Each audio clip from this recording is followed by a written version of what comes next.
This is Ivy Unleashed, a Gold Ivy production. Welcome back to Ivy Unleashed. Today is a great day to talk about this one life we've got. Oh, hell yeah. And we're going to talk about the best tip to make a habit stick.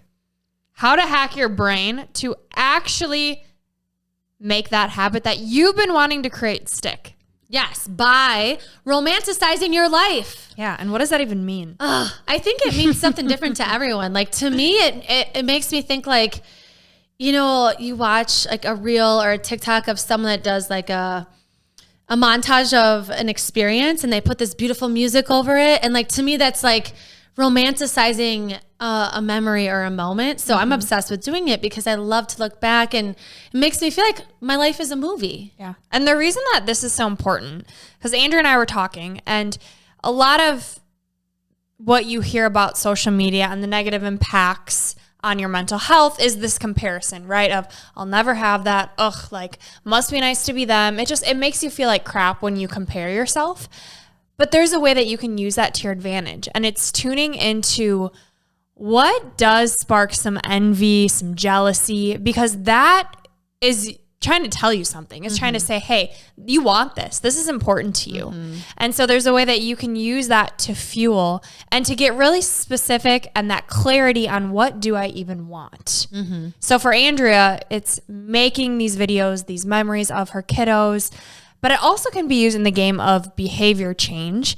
And that's because that's how the brain works. If you think about the brain, it wants easy, it wants comfort, and it wants fun, right? It wants enjoyable things. And if it seems like work, there's going to be that resistance because the brain is going off and saying, hey, alert, alert, danger, danger. We don't like this. Yeah, we've talked a lot about small steps and getting specific and getting small and really doing that. What we want to talk more about today is like how to make this enjoyable. Like Brooke said, like your brain wants to enjoy things. Like how good does it feel? Like the other night, I was just thinking, I haven't read a book in so long and I need to get back to it. And I had the opportunity. Justin was about to leave for a trip and I was like, I just want to go in my bed and read a book and fall asleep. Like that just sounds so dreamy to me.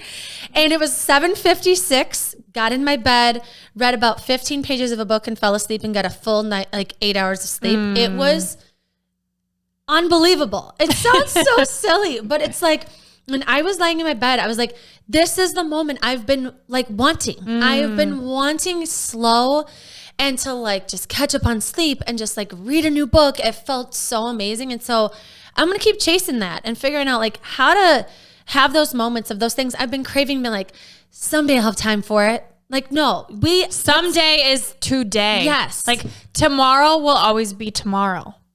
Right. You have to make time for these things now. And it isn't as difficult as you think it might be. Because for Andrea, it was really specific on what she wants. And then it was making it happen. But it's also having the confidence and the courage to say it out loud because it felt kind of like, am I a bad mom right now that I'm like not going to do bedtime and he's leaving on this trip? I should probably be with my family, like go to the park. And I just like had the courage to be like, this would just feel so good right now and be good for my sleep before I'm a single parent for the weekend. And so there's so many different ways that we can feel selfish in these moments of just really asking for what we need. Because sometimes you do. Like if you have kids, like you can't just like bounce. Like you got to make sure there's kid coverage, everyone's okay. You know, your spouse is feeling like they got it, you know, with their energy and their needs. And so it can be a tricky balance, but it's so important in this one life that we have that we're peppering these really enjoyable moments so we're happy and we feel good. And when we notice that other people have these things or experiencing these moments that we feel envious or we feel jealous, it's just saying like, you're one decision away from that. You're one decision. Ed Milet says this all the time, and we love him so much. But you're one decision away from the life you want, or just starting to try to weave in that habit. It's just making the decision one time. Yeah, and unapologetically asking for what you want and knowing that you deserve it, that you deserve to feel good. And if these things are going to make you feel good, if there's something specific like going to bed early, if the people around you can make it happen and help, like they want you to feel good.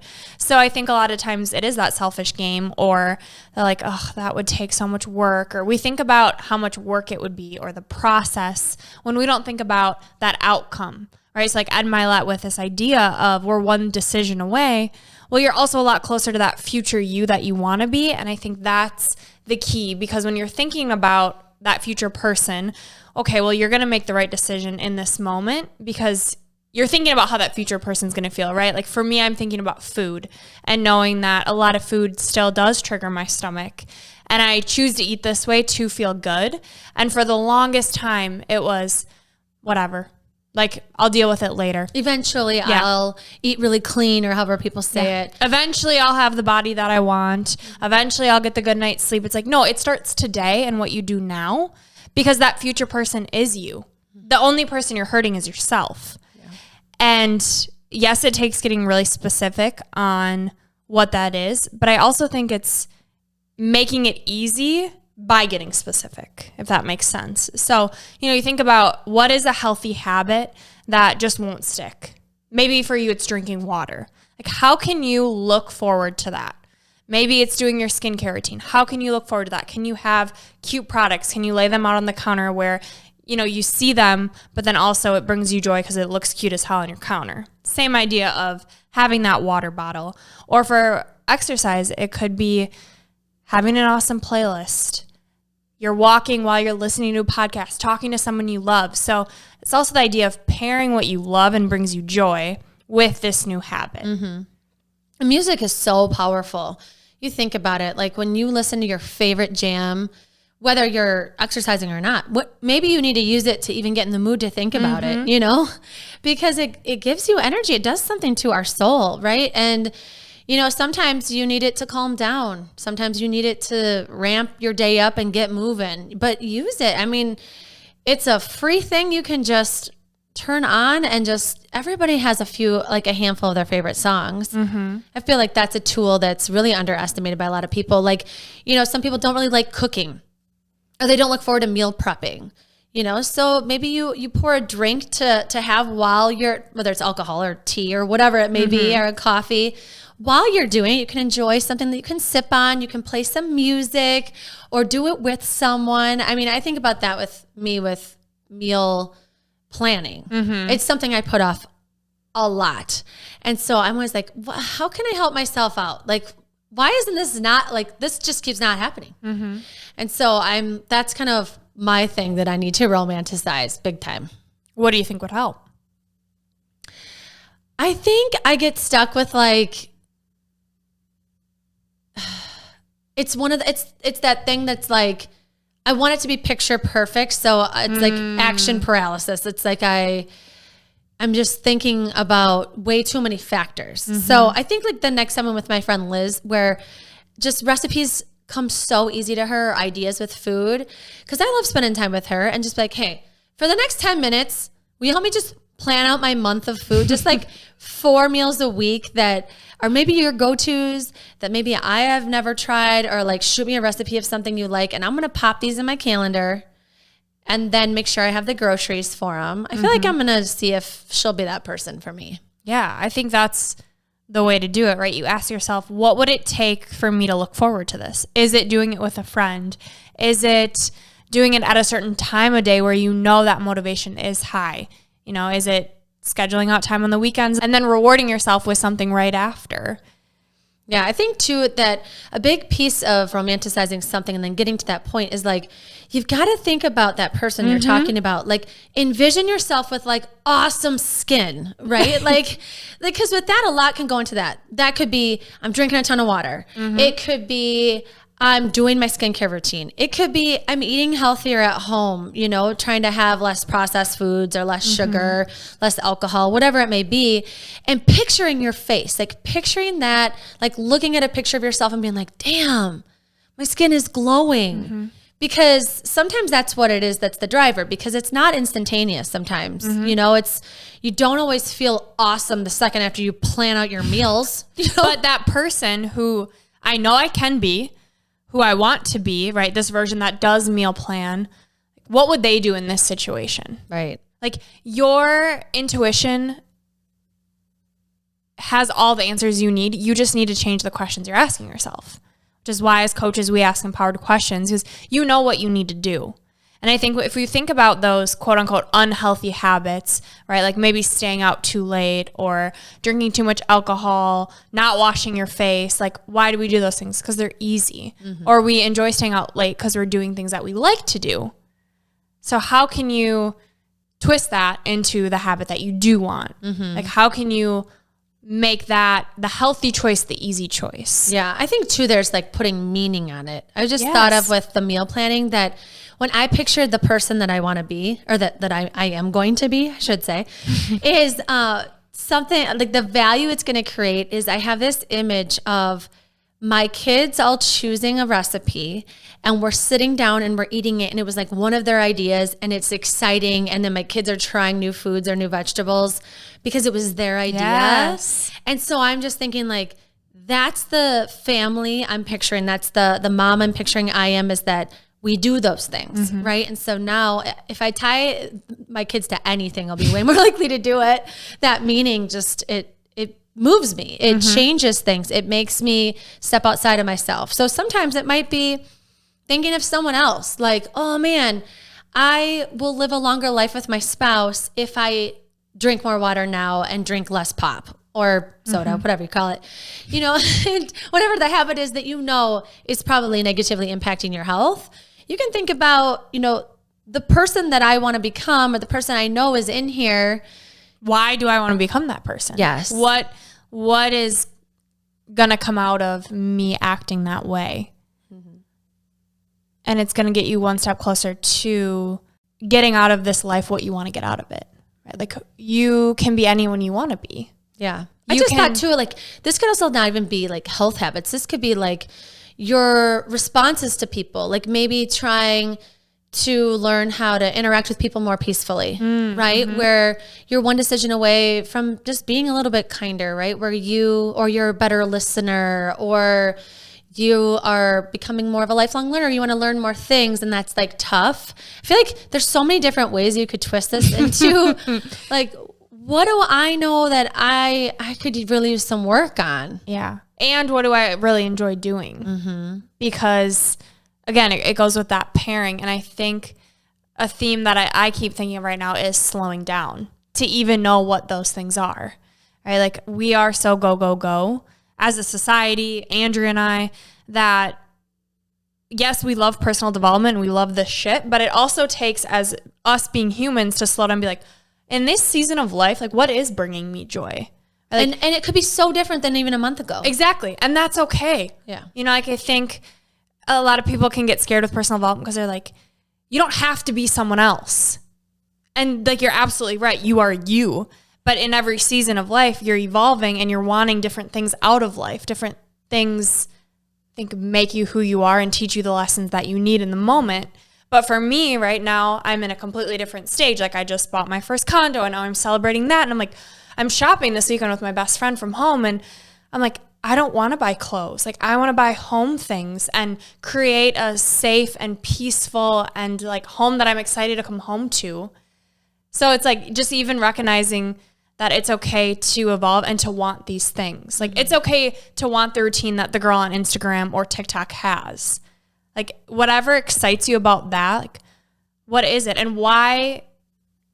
And like who do you think you'd become from having that routine? What feeling are you chasing? Yes. Are you wanting to like feel established, feel successful, feel beautiful? And I think right now, like I want peace because now it's like, I know the things that make me feel good. I have my health back. I'm obsessed with what we're doing work-wise, career-wise, that now it's like, I just want to soak it in and be in like, I'm going to cry like this, like everything is beautiful. And I want my surroundings to reflect that. And that doesn't make me materialistic. It, you know, I think when it comes to wanting to level up or chase your dreams, there's this idea of like always wanting more, which I do acknowledge that I do have that issue. But more of a good feeling and how I want to live my life. Yeah.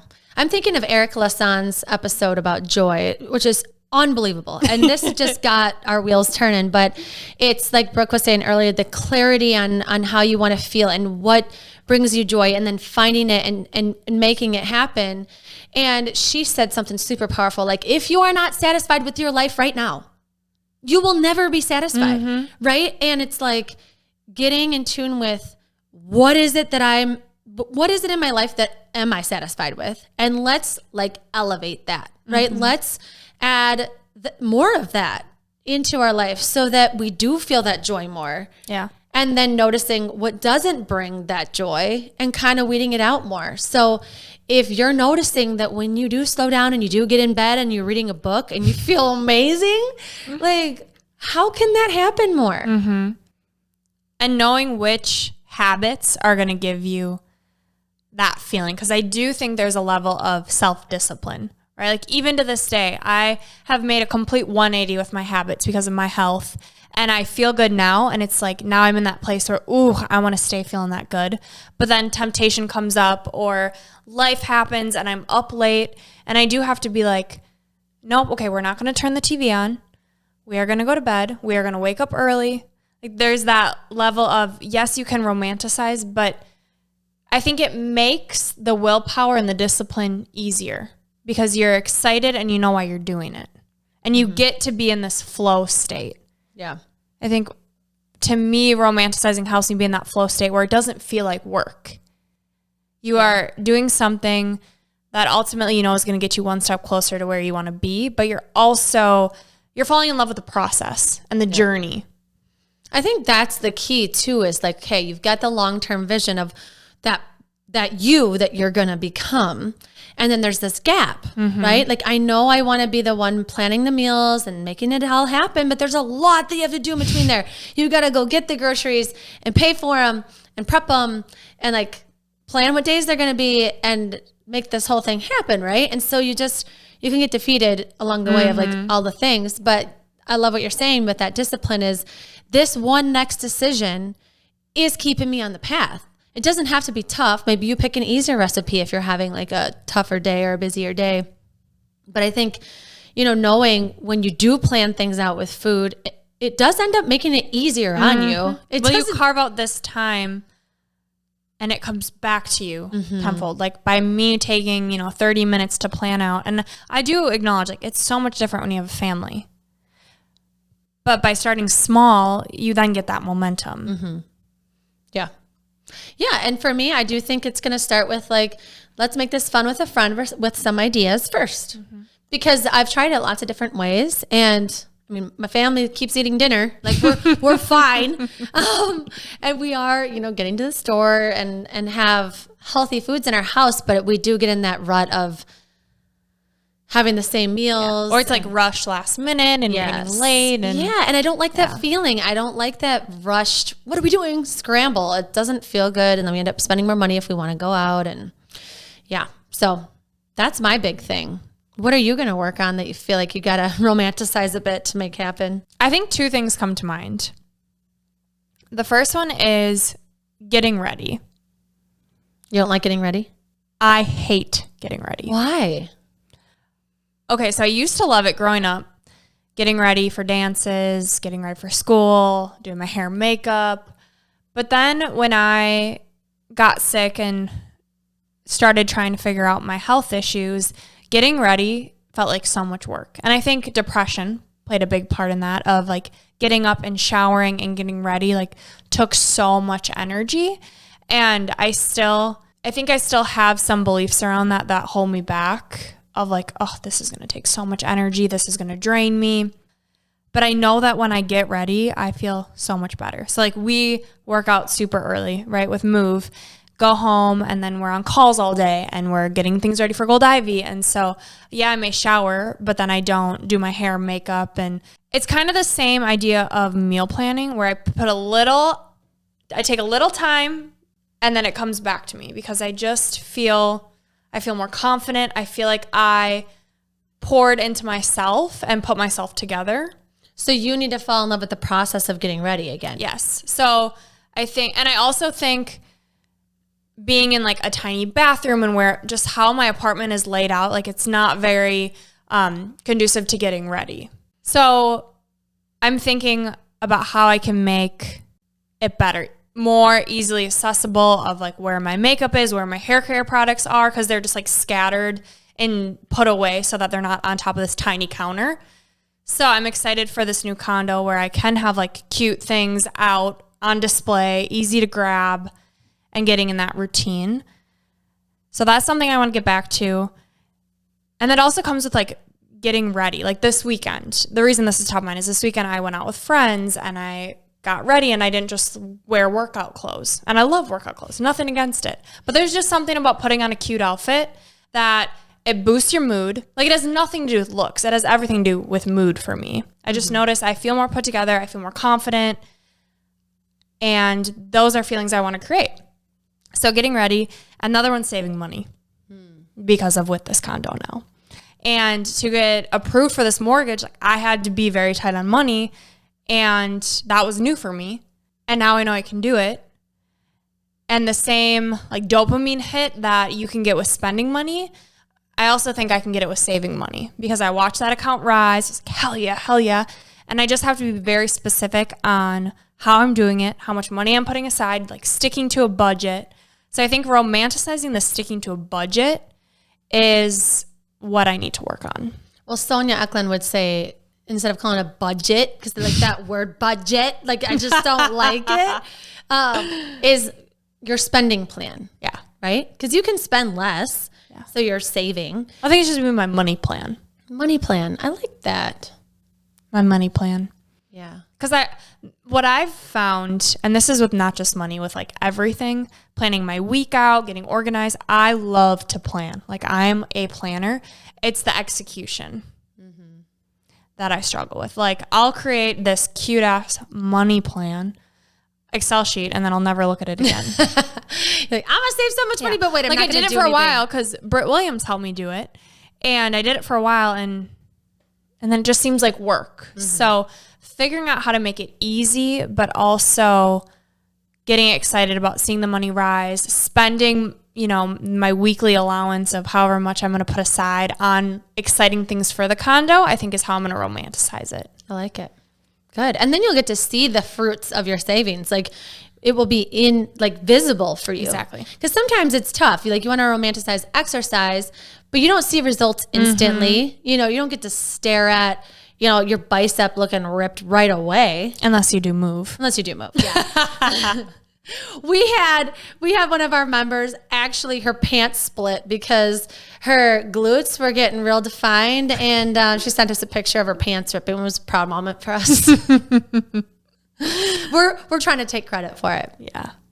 So let's give some examples of different ways that people can make building these habits fun and romanticizing them. Yeah. I think about going to bed early because for a while I knew I felt so much better when I went to bed early, but it was hard.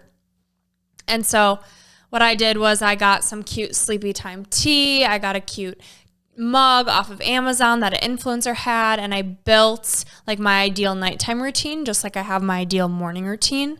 And it makes me want to whip out the sleepy time tea, actually get tired, like look forward to starting this like a cozy routine. robe or like cozy jammies or something. Lighting a candle, like cozy vibes, everything. Yes. Even with a journal before bed, like finding a cute journal and putting it on your nightstand and making it a part of your decor. Having like that go-to soft music that's going to play. A book. Like that cultivating a read. vibe. Yeah. Yeah. I like that because then you can pair stress management and sleep. Like they just go hand in hand together.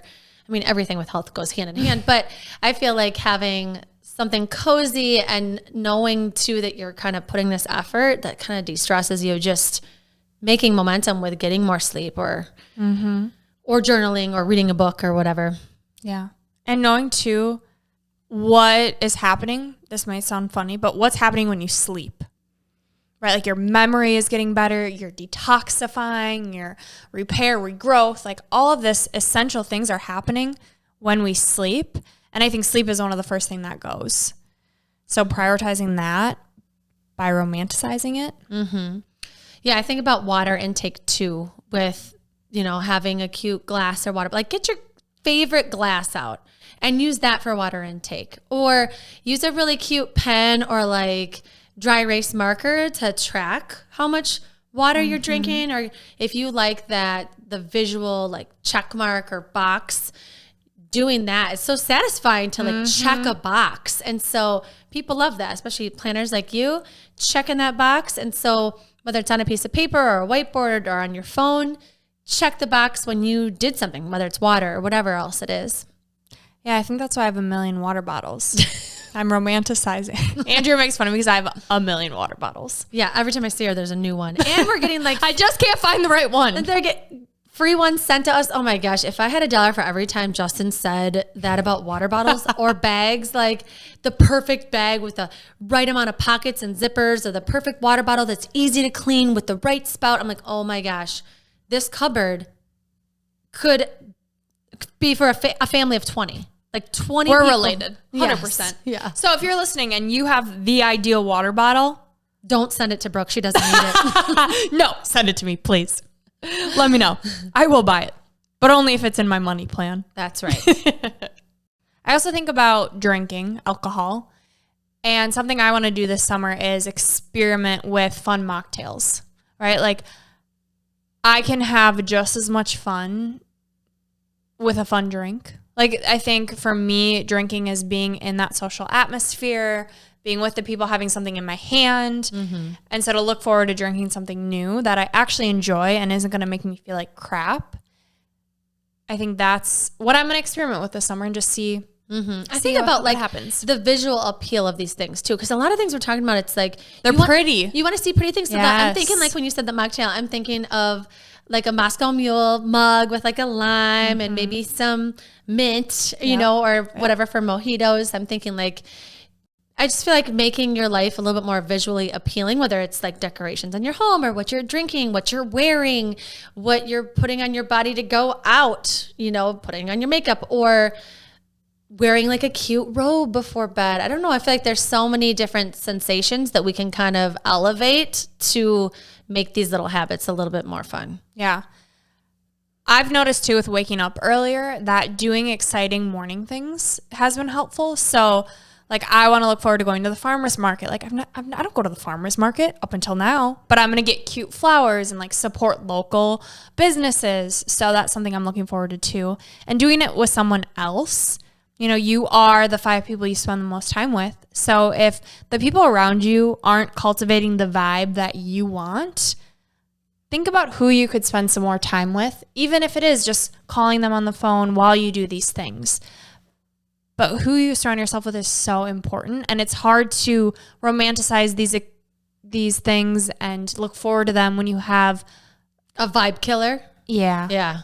Yeah, it's so true. I mean, people that are in that circle, they don't have to be there. Like, you are choosing whether you feel like you are or you're not. I mean, unless it's like a kid of yours that's constantly moody. That's tough. Well, I'm just thinking about people who are just judging everything you do. Yeah. Right? Like taking out your phone and taking a cute video or a picture and don't make you feel how you want to feel. Yeah. I mean, for me, that's really important to be able to look back at the moments and romanticize them. Like, I constantly have my phone out taking a quick video, and it just takes a second, but I end up making like these videos that we can look back on this trip or these moments. And I do think it's a tricky balance. You don't want to be on your phone all the time. And so there is that. But yeah, I have no shame.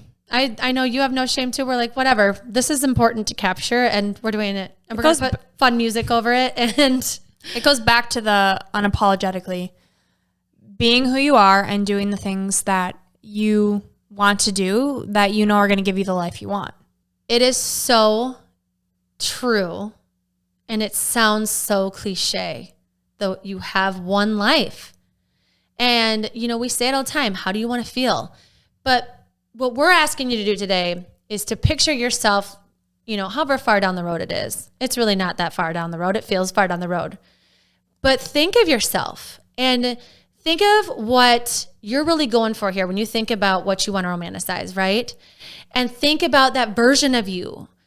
What do they look like? What are they wearing? What are they doing? What are they saying? Who are they around? How much money do they have? Where are they going? How are they carrying themselves? What kind of energy do they bring into the room? Like when you think about that and that's you, you know what you want. You know how you want to feel. You know what you want to be wearing. You've got an idea. You're noticing what other people are wearing and you have some envy. Take that into your life and figure out how I can just do it a little bit here or there and just romanticize the shit out of everything that you do. That person that you want to become is already within you. They've been in you. They're just waiting to be unleashed. Start believing that. And we also want to challenge you to 3 gold stars. We came up with 3 of them today. They're pretty powerful. I think they're going to pack pretty firm punch. The first gold star is pick one healthy habit you want to develop and think about what it would take for you to look forward to it. 2, come up with 3 of your favorite songs that cultivate a good feeling, good energy, and play them when you're starting to incorporate this new habit. And 3, start noticing when you're on social media or you're out and about what you're envying and wish that you had. We hope y'all found this helpful. We are so grateful that you tuned in, and we hope you took some gold from this episode. If you did, we would love for you to share it with a friend. Leave a rating, leave a review. Let us know what you loved and what you want more of. We are here to support and to help you become the best version of you so that you can chase and create the life that you deserve. Yes, and for your piece of gold, this piece of gold is from Wayne Dyer. He says, change the way you look at things and the things you look at change. This is Gold Ivy signing off. Listen to your truth and go chase your gold.